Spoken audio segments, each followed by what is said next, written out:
شهر رمضان الذي أنزل فيه القرآن الرحيم أحييكم بنعمة الصيام وأحييكم بتحية الإسلام. Assalamualaikum warahmatullahi wabarakatuh.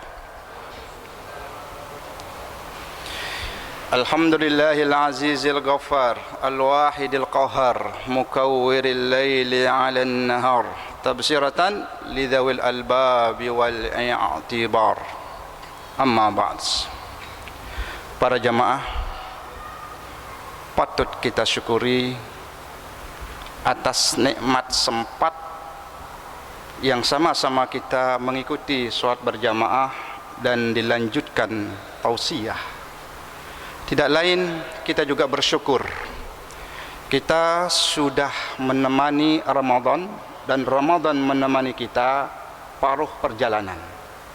Mudah-mudahan kualitas dan kuantitas amal kita total mendapatkan ridha dan maghfirahnya dari Allah Subhanahu wa ta'ala.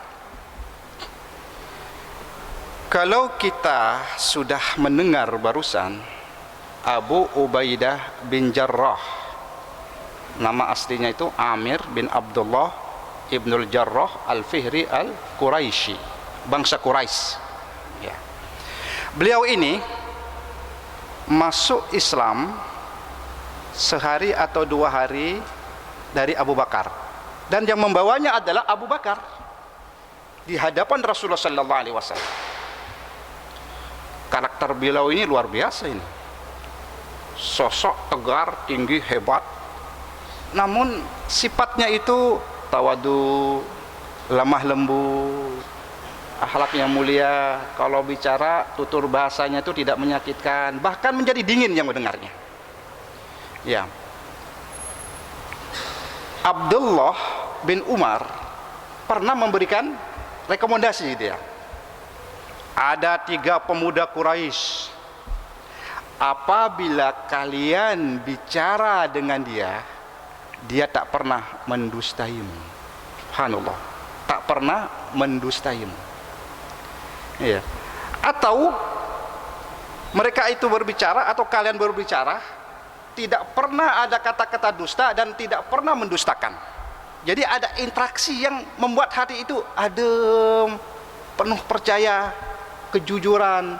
Dialah yang namanya Abu Bakar As-Siddiq. Utsman bin Affan disebutkan Abu Ubaidah ibnul Jarrah mendapatkan ranking yang ketiga dari sisi kejujuran. Kita cross check lagi bagaimana Rasulullah sallallahu alaihi wasallam memberikan hadis likulli ummatin amin wa aminu hadhil ummah Abu Ubaidah ibnul Jarrah. Setiap umat itu Allah akan munculkan sosok manusia yang amanah, yang jujur, yang amin. Untuk kategori agama ini, agama Islam, yaitu orangnya Abu Ubaidah ibnul Jarrah. Luar biasa ini. Kalau kita cross check hadis Abdurrahman bin Auf, ya, Rasulullah sallallahu alaihi wasallam bersabda, Abu Bakar fil jannah, Umar di surga, Utsman di surga, Ali juga di surga, Talha di surga, Jubair di surga, Abdurrahman bin Auf juga di surga, Sa'ad di surga, Abu Ubaidah ibnul Jarrah fil jannah juga di surga. Prestasi gemilang diraih oleh 10 sahabat yang kualitas dan kuantitas ibadahnya dan setianya dengan agama Allah itu luar biasa sekali. Ya. Lantas kalau kita melihat beberapa hadis, apakah kita ada sosok seperti itu? Ya tentunya prestasi-prestasi yang mendapatkan ridha dari Allah, prestasi mendapat mubasyir fil jannah, patut kita ikuti, patut kita turu, patut kita perbaiki diri kita ini agar apa? Menyusul. Apakah surga 10 orang ini aja? Tidak. Kita pun akan mendapatkan surga, mendapatkan maghfirah, mendapatkan ridha Allah jika mengikuti kualitas dan kuantitas dari amal-amal mereka itu. Ya, tentu Islam tahap awal, ya, tekanan, siksaan, cercahan, macian itu biasa. Itu biasa itu. Maka Abu Ubaidah bin Jarrah ini dia mendapatkan tekanan dari bapaknya sendiri. Dikejar-kejar untuk dia apa, Keket? Untuk disiksa, untuk dibunuh. Namun Abu Ubaidah mulai ikut berhijrah di kota Madinah. Ikut dalam perang Badar. Tak hentinya ayahnya juga memburu dia, mencari dia. Pas ketemu dua pasukan Quraisy dengan pasukan Rasulullah di perang Badar ini, apa yang terjadi? Ayahnya masih mencari anaknya untuk dihabisi, untuk dibunuh. Bukan masalah anak kalau kita melihat, masalah keimanan. Nggak suka ayahnya Abu Ubaidah bin Jarrah ini mengikuti ajaran Muhammad bin Abdullah Rasulullah, itu saja. Nggak suka dia. Bagaimana sikap seorang anak? Anak yang baik tentunya menghindar, lari agar tidak ketemu bapak. Ya tentunya agar tidak terjadi fitnah. Namun sang ayah terus berburu mencari anaknya untuk dibunuh. Terjepit Abu Ubaidah, tidak ada lagi cara untuk menghindar, terpaksa Abu Ubaidah pun harus membunuh ayahnya sendiri. Apa yang terjadi? Fitnah sana sini, cacian sana sini, hujatan sana sini. Ubaidah sudah tidak punya perasaan, membunuh ayahnya sendiri, telah hapuslah amalnya beliau. Hal-hal yang seperti ini tentunya akan membuat hati seorang anak itu pilu. Abu Ubaidah, ya Allah, bagaimana harus bersikap? Apakah sikapnya ini salah? Disinilah Al-Quran klarifikasi tentang sikap, tindakan, kelakuan Abu Ubaidah terhadap bapaknya itu sendiri.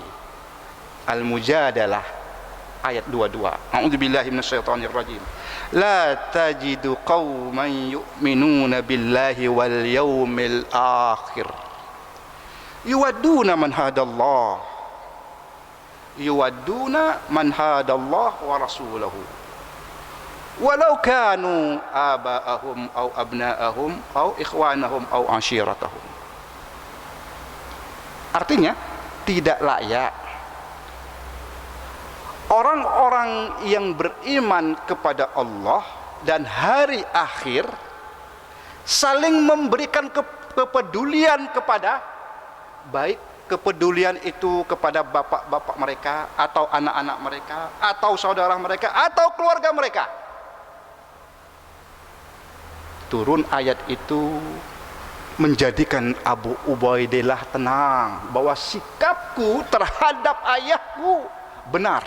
Karena apa? Ketika ditanya Abu Ubaidah, aku membunuh ayahku itu karena aku membunuh kesyirikan yang tumbuh di dalam tubuh ayahku. Jawaban total, jawaban keimanan. Bagaimana terus peristiwa-peristiwa yang saat ini gitu. Ya. Kalau kita perhatikan hari ini kita masih dalam pandemi. Ya, pandemi. Nampaknya akhir dari perjuangan Abu Ubaidah itu disebabkan pandemi wabah Amwas yang ada di Suriah, yang ada di Syam. Namanya wabah Amwas. Ya, tahun 18 Hijriah itu. Setelah Abu Ubaidah itu menyerahkan kunci Baitul Maqdis kepada Umar Ibn Khattab. Ya, mudah-mudahan pandemi yang kita hirup saat ini Allah usir dan kita pun aman. Saya yakin orang-orang yang dirinya itu hanya dikembalikan kepada Allah, Allah akan melindungi hamba-hamba yang seperti itu. Ya kan ya. Kita akan meniti dan mengamati bagaimana sosok Abu Ubaidah ibnu Jarrah ini di masa Rasulullah sallallahu alaihi wasallam. ketika Rasulullah sallallahu alaihi wasallam didatangi oleh orang-orang Nasrani, orang-orang Nasrani ini minta salah seorang sahabat menemani beliau dan menyelesaikan masalah yang mereka hadapi tentang perselisihan harta benda. Maka Rasulullah sallallahu alaihi wasallam tetap memilih Abu Ubaidah ibnu Jarrah, walaupun di sana banyak di belakang-belakang itu sahabat-sahabat yang lebih faqih. Namun di sini aminu hadhil ummah, orang yang benar-benar mendapat prestasi jujurnya di umat ini Abu Ubaidah. Maka Rasulullah sallallahu alaihi wasallam tetap memilih Abu Ubaidah ibnu Jarrah. Kemudian ada lagi duta-duta dari bangsa Najran. Bangsa Najran waktu itu sudah tunduk di bawah syariat Islam, dan dia mengakui pemerintahan Rasulullah sallallahu alaihi wasallam yang ada di Madinah. Kewajiban beliau, orang-orang bangsa Najran ini harus memberikan harta damai. Namun harta damai ini kira-kira siapa yang dipercaya untuk mengambil di bangsa Najran? Nah ini siapa kira-kira? Tetap Rasulullah sallallahu alaihi wasallam mengutus Abu Ubaidah ibnu Jarrah, gitu. Abu Ubaidah lagi, Abu Ubaidah lagi. Berarti ranking ke-10 yang disebutkan oleh Rasulullah sallallahu alaihi wasallam itu benar-benar ya real, terbukti. Tetap Abu Ubaidah ya dipercaya oleh Rasulullah sallallahu alaihi wasallam. Mari kita perhatikan bagaimana taatnya Abu Ubaidah ini kepada Rasulnya. Ketika perang Uhud tahun 3 Hijrah, Rasulullah sallallahu alaihi wasallam memilih 40 pemanah jitu. Di antaranya Abu Ubaidah yang dipilih untuk menjaga di atas bukit pemanah. Ketika dipukul pasukan kafir Quraisy mundur, beberapa harta pampasan perang ditinggalkan oleh kafir Quraisy. Apa yang terjadi?